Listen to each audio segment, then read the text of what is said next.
देखो और मैं तुम्हें समझाती रही कि साकिब से और हम घर वालों से दूर ही रहना, लेकिन तुमने मेरी एक नहीं सुनी है।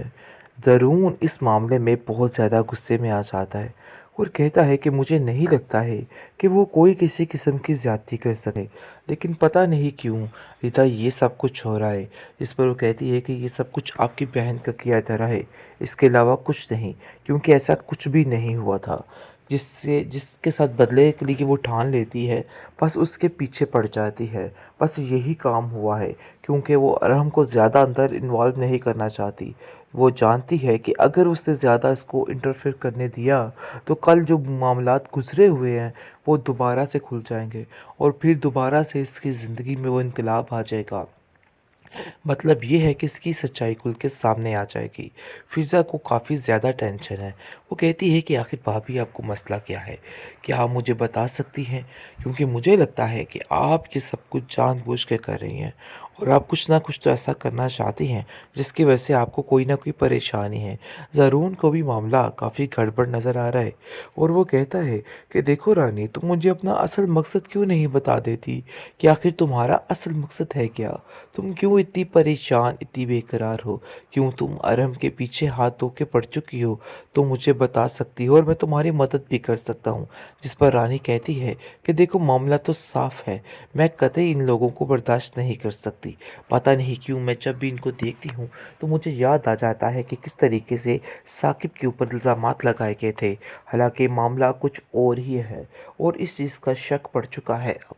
लेकिन जी आप देखेंगे कि रिदा कहीं न कहीं इस बात को समझ रही है कि आखिर भाभी को इतना बड़ा क्या मसला है जिसकी वजह से वो कतई पसंद नहीं करती हैं कि कोई भी बात हो या कोई भी बात ऐसी हो कि जिसकी वजह से वो लोग इस घर में आए, कि इनकी ज़ोरदार किस्म की लड़ाई झगड़ा शुरू हो जाता है। और रानी कहती है कि तुम्हारा तो यही हश्र होना चाहिए। रानी ने पहले ही सारे इंतजामात कर रखे हैं और वो अरहम को जेल में भिजवा कर ही सुकून का सांस लेगी। आप देखेंगे कि वो कहती है कि मैं अब इन लोगों को बिल्कुल भी नहीं छोड़ूंगी। देख लेना कि अब इन लोगों का क्या हश्र करती, क्योंकि वो जानती है कि फ़िज़ा कोई ना कोई ऐसे मामला तय कर देगी जिसकी वजह से मामले काफ़ी ज़्यादा पेचीदा हो जाएंगे और रिदा उसकी बात मानने पे मजबूर हो जाएगी। लेकिन वो जानती है कि इन सब बातों से कैसे पीछे हटना है और इन लोगों से के साथ क्या करना है। इसलिए वो मंसूबा तैयार कर लेती है और कहती है कि नहीं, अब जैसा जैसा जो जो मैं कहूँगी वैसा ही होगा। ये बात अब तुम्हें तुम्हें भी समझनी है और मुझे भी।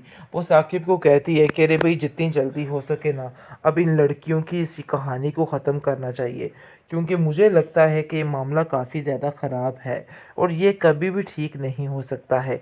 बस जैसा जैसा मैं कहती हूँ बस वैसा ही कीजिए, क्योंकि मुझे यकीन हो चुका है कि ये सब कुछ जानबूझकर फ़िज़ा करवाने की कोशिश कर रही है, क्योंकि रिदा का इतना दिमाग नहीं है, लेकिन ये फ़िज़ा अपना बहुत ज़्यादा दिमाग चलाती है और सब कुछ करने वाली भी वो है। तो इसलिए बेहतर यही है कि अब इन लड़कियों पे यकीन न किया जाए, बल्कि अब इन लड़कियों को जैसा जैसा मैं कहूँगी वैसा ही करना होगा, क्योंकि मुझे पता है कि रिदा भी बगावत पर उतरने वाली है और बहुत जल्द रिदा भी अपने हक में आवाज़ उठाएगी। इसलिए वो फैसला कर लेती है कि बस अब जितनी जल्दी हो सके इनके फ़र्ज़ों को अदा करके इनको यहाँ से रुखसत करूँ, ताकि उसकी ज़िंदगी सुकून से आ सके। क्योंकि वो जानती है कि जिस दिन साकिब के ऊपर इस रानी का भूत खुल गया, रानी की सारी असलियत खुल गई, तो रानी के पास सिवाय नदामत के और कुछ भी बाकी नहीं रहेगा। बस इसी खौफ से वो फ़िज़ा को इस घर से बाहर निकालना चाहती है। आखिरकार रानी अपनी चालों में पूरी उतर चुकी है। जो कुछ वो चाहती थी वैसा वैसा ही हो रहा है। वो जिस तरीके से ज़ारून को अपनी मुट्ठी में करके ये काम करवाना चाहती थी, लेकिन आज ऐसा ही हुआ।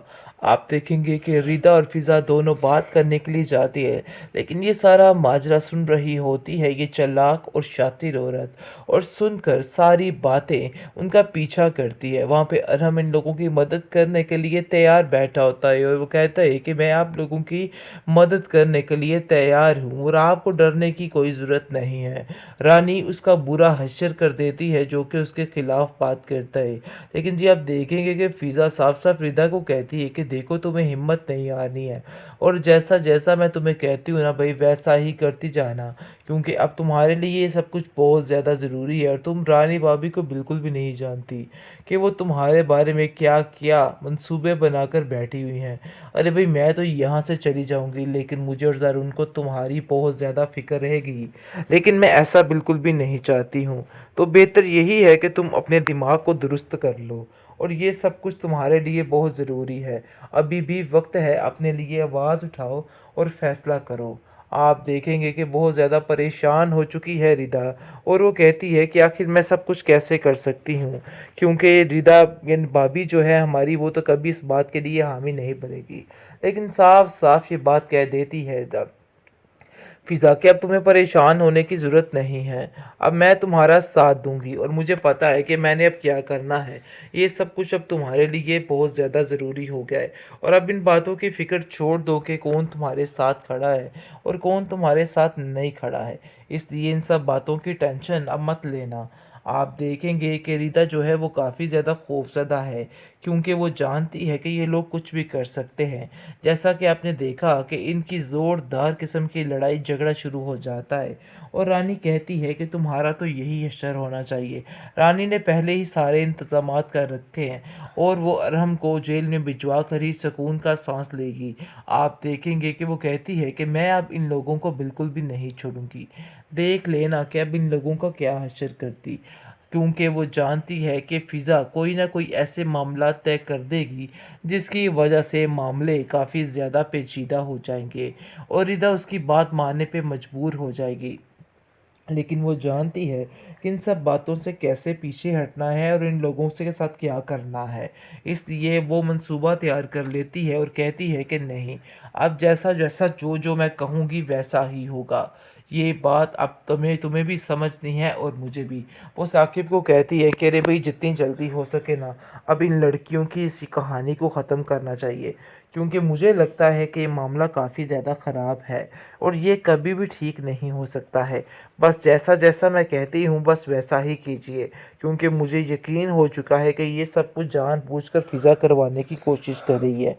क्योंकि रिदा का इतना दिमाग नहीं है, लेकिन ये फ़िज़ा अपना बहुत ज़्यादा दिमाग चलाती है और सब कुछ करने वाली ही वो है। तो इसलिए बेहतर यही है कि अब इन लड़कियों पे यकीन ना किया जाए, बल्कि अब इन लड़कियों को जैसा-जैसा मैं कहूँगी वैसा ही करना होगा।